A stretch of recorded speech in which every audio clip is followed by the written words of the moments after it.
Salam sejahtera, saya ucapkan kepada panel ICOFIA dan pembentang-pembentang sekalian. Nama saya Tang Yiyi. Saya ingin membentangkan kertas konsep saya yang bertajuk Gaya Komunikasi Guru Besar dengan Kepuasan Kerja Guru.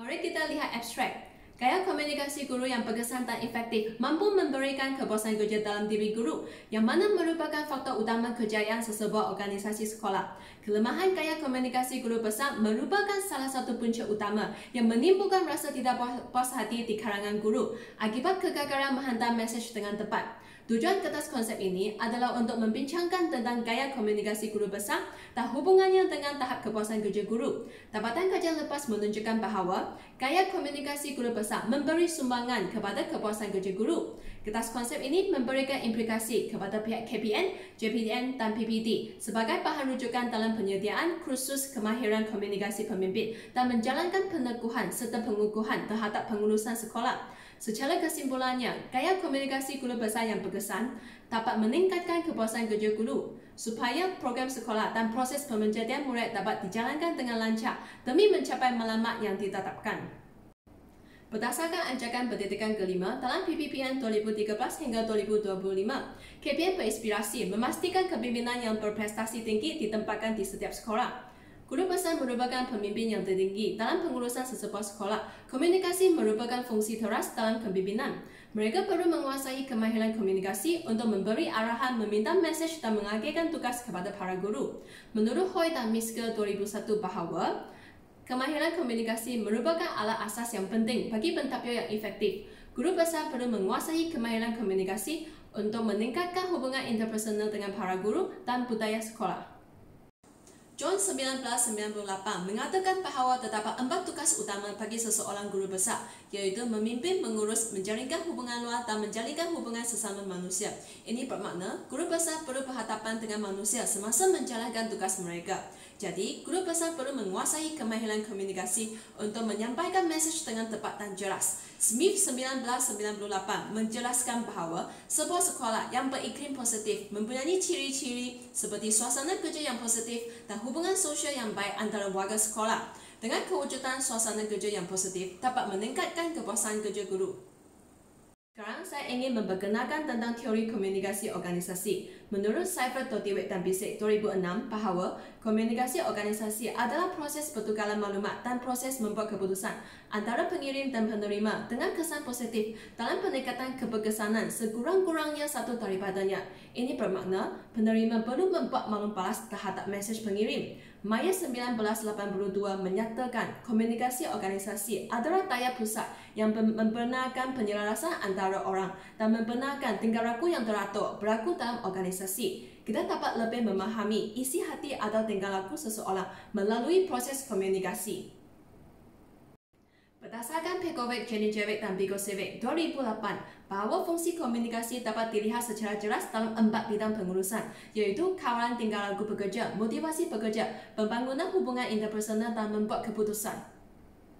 Nihal 1997 juga menjelaskan terdapat 5 fungsi komunikasi dalam organisasi, iaitu mendapat pematuhan dan memimpin, memotivasi dan mempengaruhi, membuat pertimbangan, penyelesaian masalah dan membuat keputusan, serta pengurusan konflik, perundingan dan tawar-menawar. Terdapat 4 elemen dalam komunikasi organisasi, iaitu pengirim, penerima, mesej dan maklum balas. Pengirim merupakan orang pertama yang bercakap atau memulakan komunikasi. Penerima merupakan orang yang menerima mesej. Mesej merupakan gantungan yang dihantar oleh pengirim dan perlu dipahami oleh penerima. Ia melangkumi mesej secara lisan atau bukan lisan yang disimpulkan oleh pengirim dan persekitaran. Maklum balas merupakan jaga hayat terhadap komunikasi berkesan. Tanpa ini, pengirim dan penerima jauh lebih rendah untuk mencapai persefahaman tentang mesej yang dihantar. Terdapat 2 faktor utama dalam teori 2 faktor Herzberg, iaitu faktor higien dan faktor motivasi. Dalam faktor higien terdapat persekitaran kerja, hubungan sesama rakan sejawat, polisi dan peraturan, kualiti penyeliaan dan kaji. Faktor higien yang rendah akan menimbulkan ketidakpuasan kerja. Sebagai contoh, jika cara penyeliaan guru besar adalah tidak adil, maka akan menimbulkan ketidakpuasan kerja guru. Dalam faktor motivasi, kita dapat lihat pencapaian, pengiktirafan, tanggungjawab, pekerjaan sendiri, pertumbuhan diri dan kemajuan. Jika faktor motivasi tinggi, akan menimbulkan kepuasan kerja guru. Sebagai contoh, jika guru besar dapat mengiktiraf dan menghargai pengorbanan guru, maka kepuasan kerja guru akan dipertingkatkan. Mari kita lihat model komunikasi. Model gaya komunikasi present dikemukakan oleh Diveris pada tahun 2009. Model ini merupakan model asas pembinaan skala penilaian gaya komunikasi kini. Model ini tertumpu kepada tingkah laku komunikasi interpersonal. Terdapat 7 elemen dalam model ini, yaitu ketepatan, kreatifan, keekspresian, sokongan, keemosian, keramahan, dan keagresifan. Ketepatan merujuk kepada seseorang yang tahu dengan tepat apa yang harus diperoleh dari situasi berinteraksi. Mereka dapat mengingatkan semua maklumat dan mendapat maklumat yang diperlukan. Lepas tu, kreatifan merujukkan kepada seseorang yang biasanya berfikir 2 kali sebelum bercakap. Mereka akan mempertimbangkan semua butiran sebelum memberi pandangan mengenai topik perbualan. Lepas tu, keekspresian merujuk kepada seseorang yang sangat demonstratif. Mereka akan menyembunyi wajah ekspresi dan emosi ketika mereka bercakap dengan orang lain. Lepas tu, sokongan merujuk kepada seseorang yang menerima pandangan orang lain, sama ada mereka terima atau tidak. Mereka akan mempertimbangkan idea orang lain apabila mereka membuat keputusan. Keemosian merujuk kepada seseorang yang suka menyebarkan berbagai emosi semasa berinteraksi dengan orang lain. Mereka tidak dapat berinteraksi dengan orang lain dengan lancar disebabkan emosi mereka tidak stabil. Keramahan merujuk kepada seseorang yang suka memberi maklumat yang berguna kepada orang lain. Mereka suka membuat orang lain berasa selesa dalam situasi berinteraksi dan mengekalkan emosi yang baik semasa bercakap dengan orang lain. Keagresifan merujukkan kepada seseorang yang biasanya meninggikan nada suara semasa bercakap dengan orang lain. Mereka sering mengganggu orang lain dan tidak membenarkan orang lain bersuara. Kertas konsep ini bertujuan untuk mengenal pasti gaya komunikasi guru besar dan hubungannya dengan tahap kepuasan kerja guru. Mari kita lihat dapatan kajian lepas. Dapatan kajian lepas yang pertama diperoleh dari kajian Muhammad Nasrul dan Aida pada tahun 2018 yang bertajuk Gaya Komunikasi Guru Besar dan Hubungannya Terhadap Kepuasan Kerja Guru Sekolah Rendah Jun Semenyet Daerah Hulu Langat. Berdasarkan jadwal yang ditunjukkan, kita dapat lihat ekspresi positif, maklum balas, penerangan kerja dan ekspresi negatif berada pada tahap yang rendah. Manakala rasional kerja, penglibatan dan arahan kerja berada pada tahap yang sederhana. Ini menunjukkan guru-guru berpandangan bahawa guru besar mereka seorang yang berhati-hati semasa berkomunikasi.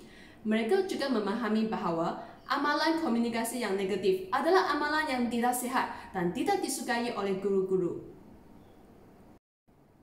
Jadwal ini telah menunjukkan bahawa tahap kepuasan kerja guru berada pada tahap yang sederhana. Terdapat beberapa item telah menunjukkan bahawa tahap kepuasan kerja guru berada pada tahap yang tinggi. Ini bermakna guru-guru berasa seronok, tidak jemu dan berpuas hati terhadap kerja-kerja yang dilakukan dan mereka selalu bersemangat untuk menjalankan tugas-tugas yang diagihkan kepada mereka. Dan juga yang penting, mereka tidak berasa kesal untuk bertugas di sekolah ini disebabkan persekitaran kerja yang kondusif dan positif. Melalui dapatan kajian, kita mendapati bahawa elemen komunikasi mempunyai hubungan yang positif dan signifikan terhadap kepuasan kerja guru. Tidak terdapat perbezaan pandangan guru-guru terhadap amalan komunikasi guru besar berdasarkan faktor jantina, pengalaman mengajar dan grade jawatan. Tetapi, terdapat perbezaan pandangan guru-guru terhadap amalan komunikasi guru besar berdasarkan faktor umum. Dapatan kajian lepas kedua diperoleh daripada kajian Yusuf dan Aziza pada tahun 2011 yang bertajuk Gaya Komunikasi Guru Besar dan Hubungannya dengan Kepuasan Kerja Guru di 3 buah sekolah rendah daerah Johor Bahru. Melalui dapatan, kita mendapati elemen maklum balas dalam gaya komunikasi guru besar tidak mempunyai hubungan yang positif dengan kepuasan kerja guru. Ini mungkin disebabkan guru besar tidak memberi maklum balas yang dikehendaki oleh guru. Berdasarkan jadwal yang ditunjukkan, tidak terdapat perbezaan pandangan terhadap gaya komunikasi guru besar berdasarkan faktor latar belakang, umur dan tempoh pengalaman mengajar. Tetapi, terdapat perbezaan pandangan terhadap gaya komunikasi guru besar berdasarkan faktor jantina, kumpulan etnik dan jenis sekolah. Dapatan kajian lepas ketiga yang diperoleh daripada kajian Rim Kamal Al-Hajar pada tahun 2016 yang bertajuk The Effectiveness of School Principal Communication on Teacher Job Satisfaction. Yang ini, kita dapat melihat amalan komunikasi yang biasa diamalkan oleh pengetua di sekolah Al-Ain Arab adalah pengetua mendengar dengan sabar semasa berbincang dengan guru.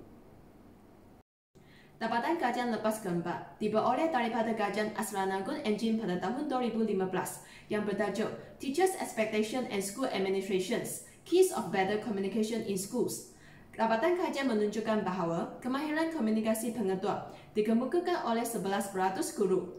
Mereka berpandangan komunikasi rasa hormat, adil dan muhibah merupakan konsep asas untuk subkategori seperti yang berikut. Mereka berpandangan bahawa pengetua tidak seharusnya bercakap dengan sendiri, kadang-kadang boleh berunding dengan guru. Pengetua harus bekerja sama dengan guru ketika memberikan tanggungjawab dan tugas. Pengetua harus mendorong guru untuk mengatasi intimidasi dan kemurungan. Pengetua harus berhati-hati ketika mengkritik guru. Petikan dalam kajian juga menunjukkan bahawa guru sentiasa berharap pengetua mereka akan memberi kerjasama dalam sekolah dan menghormati pandangan guru semasa memberikan tugas dan tanggungjawab kepada mereka serta lebih bertoleransi dalam sekolah. Dalam bahagian perbincangan, Getis pada tahun 1995 menyatakan bahawa keberkesanan komunikasi dalam organisasi dipengaruhi oleh kualiti persekitaran sekolah dan faktor hubungan interpersonal yang memberi kesan kepada prestasi kerja yang memuaskan atau sebaliknya. Dapatan kajian lepas menunjukkan gaya komunikasi guru besar mempunyai hubungan yang signifikan terhadap tahap kepuasan kerja guru, selari dengan dapatan kajian Arifin pada tahun 2001 yang mendapati bahawa guru-guru memperoleh tahap kepuasan kerja yang tinggi jika pengetua mempunyai kecenderungan untuk berkomunikasi secara terbuka, positif dan mesra. Dapatan kajian Muhammad Kari pada tahun 2003 juga menunjukkan bahawa amalan komunikasi pengarah mata perguruan mempunyai hubungan yang positif dengan kepuasan kerja pensyarah. Amalan komunikasi guru besar yang positif dapat menimbulkan kepuasan kerja guru. Jika tahap kepuasan kerja guru yang tinggi, maka kualiti kerja guru akan dipertingkatkan. Jadi, guru besar perlu memperbagaikan penggunaan elemen komunikasi positif yang boleh diterima oleh guru bersesuaian dengan situasi tertentu. Berdasarkan dapatan kajian Yusuf dan Aziza pada tahun 2011, mendapati terdapat perbezaan pandangan terhadap gaya komunikasi guru besar berdasarkan faktor latar belakang etnik, jantina dan jenis sekolah. Yang ini telah bercanggah dengan dapatan kajian Muhammad Kari pada tahun 2003 dan Muhammad Nasrul dan Aida pada tahun 2018 yang mendapati tidak terdapat perbezaan di kalangan guru terhadap gaya komunikasi guru besar berdasarkan faktor jantina, latar belakang dan pengalaman mengajar. Tetapi terdapat perbezaan pandangan berdasarkan faktor umum. Menurut Greg Converger dan Pisces pada tahun 2004, komunikasi menjadi media di mana budaya itu dapat dilihat. Komunikasi dan budaya adalah saling berkaitan kerana komunikasi merupakan satu proses yang dapat mengenal pasti dan mencabar corak yang tidak kelihatan wujud dalam organisasi. Mari kita lihat implikasi terhadap pembuat tasar iaitu KPM. KPM dapat merancang dan menyediakan satu garis panduan tentang kepentingan kemahiran komunikasi dalam pengurusan sekolah. KPM juga dapat menggalakkan para guru besar mengamalkan gaya komunikasi yang mudah diterima oleh guru supaya maklumat sekolah dapat dicapai dengan lancar. KPM juga boleh menekankan kepentingan komunikasi dalam kurikulum MPQIA dan memastikan para pakar guru besar dapat menguasai kemahiran komunikasi dengan baik. Lagipun, KPM dapat menyediakan satu instrumen penilaian kepada guru untuk menilai keberkesanan komunikasi guru besar. Guru besar dapat memperifeksi dan memperbaiki kemahiran komunikasi supaya diterima oleh guru dan mewujudkan iklim sekolah yang selesa. Bagi pihak JPN dan PPD, boleh menyediakan kursus secara berperingkat untuk meningkatkan kemahiran komunikasi guru besar. Mereka boleh membuat pemantauan secara terkejut ke sekolah dan menemu ramah guru untuk mengetahui iklim kerja yang sebenar di sekolah. JPN dan PPD patut bertindak cermat dalam pemilihan dan pencalonan guru besar. Mereka patut mempertimbangkan kelayakan calon guru besar dari segi pengurusan sekolah dan penguasaan kemahiran komunikasi. Para guru juga diberi peluang untuk mencalonkan pakar guru besar yang betul-betul berkemampuan untuk menjawab guru besar. Dalam LNPD, ini disebabkan para guru lebih faham dan memahami kelayakan guru besar berbanding dengan pegawai JPN dan PPD. Guru besar merupakan ikon atau wakil sekolah. Gaya komunikasi guru besar dapat menggambarkan imej sekolah. Jadi, guru besar perlu mengetahui kekuatan dan kelemahan gaya komunikasi diri. Guru besar dapat menjalin komunikasi secara terbuka di sekolah supaya dapat mendengar berbagai pandangan di kalangan guru. Guru besar patut meningkatkan kompetensi diri dalam kemahiran komunikasi dengan menyertai kursus yang diadakan oleh KPM. Guru besar harus fleksibel dan memperbagaikan kemahiran komunikasi yang bersesuaian dengan situasi yang tertentu. Kemahiran komunikasi merupakan instrumen yang paling kuat jika guru besar dapat menggunakannya dengan baik dalam penampilan dan pengurusan organisasi. Jika seseorang guru besar mahir menggunakan kemahiran komunikasi dengan tepat, ia dapat membantu pasukan guru untuk mencapai prestasi kerja yang terbaik.